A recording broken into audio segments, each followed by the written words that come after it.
What's up, you guys? It's your boy Pete here. I'm back today with another episode. Today, we are going to be going all over the NBA draft, guys. As you guys know, the draft happened 2 days ago. We're going to be going over some trades that the Boston Celtics are doing. I mean, I kind of think me and everyone else is getting the picture of where they're trying to get at with these trades.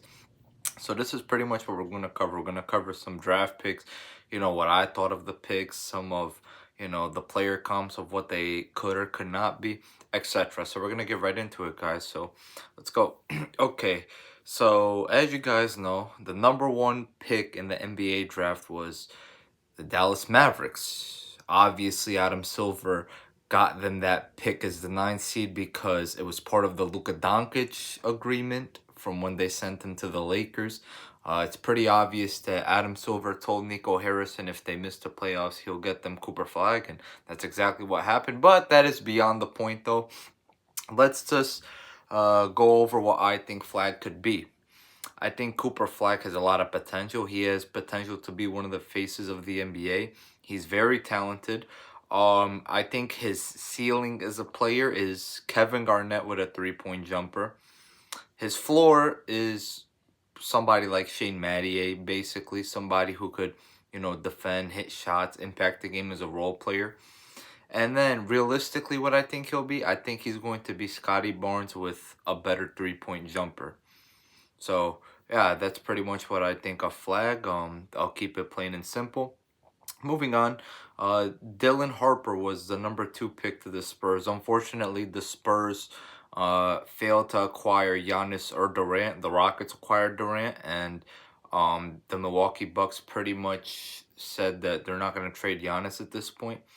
It's pretty obvious the NBA also got them this pick so that they could make a move for somebody. But hey, man, at the end of the day, they kept the pick because they couldn't get nobody, and they went best player available. I mean, they don't need Harper because they have De'Aaron Fox, but they decided to go best player available. They're going to have to commit to one of the two guys eventually.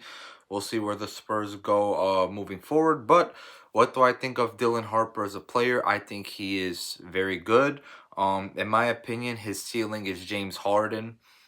I don't think he'll ever hit this ceiling because I think James Harden's handles were better. I think Harden was also more athletic, and Harper also is not the foul baiter that Harden really is. So I don't ever see him really being James Harden, but this is just his absolute ceiling in my opinion. His floor is Delon Wright. And then what do I think he'll be realistically? Jalen Brunson. I do see a lot of Jalen Brunson's game in him. I mean, yeah, I see more Brunson than Harden because, like I said, he doesn't have some of Harden's traits. Assuming he just gets some of them, he'll be Harden. But if he doesn't, then that's basically Jalen Brunson. So yeah, I think he's going to be Jalen Brunson moving forward. Okay, but moving on though, the number 3 pick was VJ Edgecombe to the Philadelphia 76ers. Me personally, I think the pick here should have been Ace Bailey. I think he was the best available wing and the best player available in general. But not the worst pick in the world. VJ is still going to be really good. In my opinion, VJ's ceiling is Dwayne Wade. His floor is going to be Bruce Brown. Realistically, though, I see him being Pacers Victor Oladipo. I'll keep it plain and simple there, guys. At number 4, we had Con Knipple to Charlotte. Horrible pick. When does Charlotte ever do anything right, guys? I mean, they passed up on Ace Bailey for this guy. I think this guy's ceiling is Joe Harris. I think his floor is Lakers Danny Green. And realistically, I think he's Joe Harris. Yeah, they used the top 4 pick on Joe Harris basically when they could have had Ace Bailey. Now, number 5. Here is somebody who did something right. The Utah Jazz select Ace Bailey.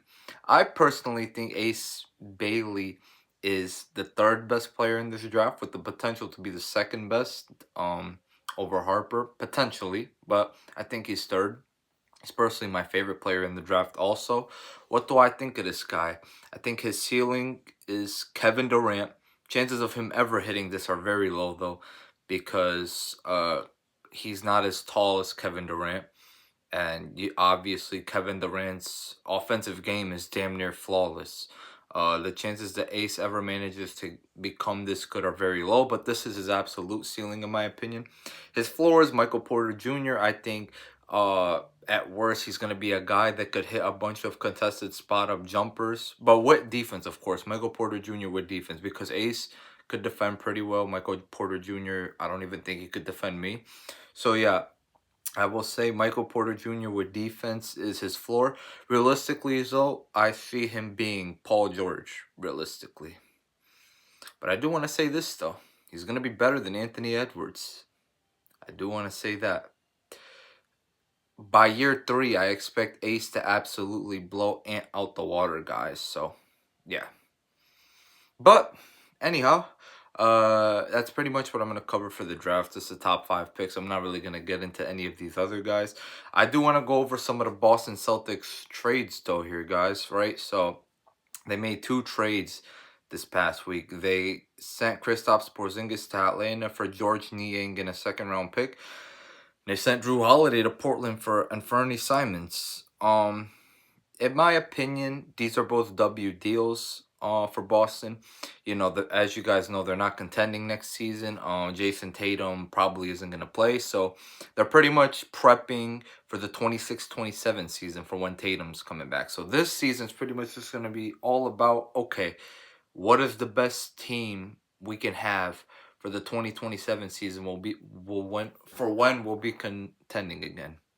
This is pretty much what Boston's going to be doing this year. Just trying to figure things out to prep for that season. But yeah, I mean, George Niang in a 2nd for a guy that's probably going to be completely washed by 2027 in Porzingis. That's a pretty good move. And then, I mean, Drew Holiday is probably going to be washed by then anyways. And you got a 25-year-old scoring machine at point guard, basically, and Anfernee Simons. Both W deals. What do these deals do for the opposite teams, though? I think for Atlanta, it's a great move, personally. I think Porzingis' floor spacing is exactly what Trae Young needs. If I'm Atlanta, personally, I'm running a double big lineup with Onyeka and Porzingis, personally, because that kind of gives them like a Cleveland Cavaliers identity. You get basically twin towers down there, you know, with shot blocking, floor spacing, because they could both shoot, size, length, all that. I'll personally run that lineup. But who knows what Atlanta will do. I mean, if that's the case, they would have to move Versace to the bench to provide some scoring there, which is pretty realistic. Maybe they'll just move Porzingis to the bench because, I mean, he's not really as good as he used to be. I don't think he's better than Onyeka Okongwu right now. Or maybe they'll just decide to bench Onyeka and just start Porzingis. But I don't think they should do that. I definitely think they should start Onyeka. But I would go Onyeka and Zingis with Versace off the bench. They need to leave Jalen Johnson and Dyson, obviously, in the lineup. I mean, Jalen Johnson's a scoring machine. Dyson Daniels is their best defender. And then you have Trae Young. I think Atlanta could possibly make a run at the finals next year with Boston and Indy out of the picture. We'll see, guys. And then what does this deal do for Portland, on the other hand, for them getting Drew Holiday for Anfernee Simons? Well, I mean, realistically, they already have Scoot Henderson and Shaedon Sharp. And, you know, they didn't really need Anfernee Simons. He's older than them. Scoot and Sharp are the 2 guys that they really want to commit the backcourt to for their future. So they couldn't keep all 3 of them. So they got Simons out of there for Drew Holiday, a guy who could mentor Scoot and Sharp. I think Portland looked at Oklahoma City and said, we're going to take your route. They saw them get Chris Paul and develop Shea into this beast. So I think this is what Portland's kind of getting at. And I don't blame them, to be honest. I think a lot of teams might start taking this path moving forward because OKC arguably had the greatest rebuild of all time. They literally did everything correctly.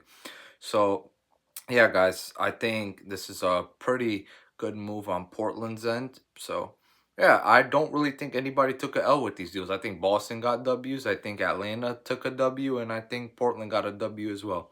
But yeah, guys, that was a show. I hope you enjoyed. Like and subscribe. Comment. Help me to impact and to reach as many people as possible. And I will see you guys in the next video. Thank you guys so much for watching.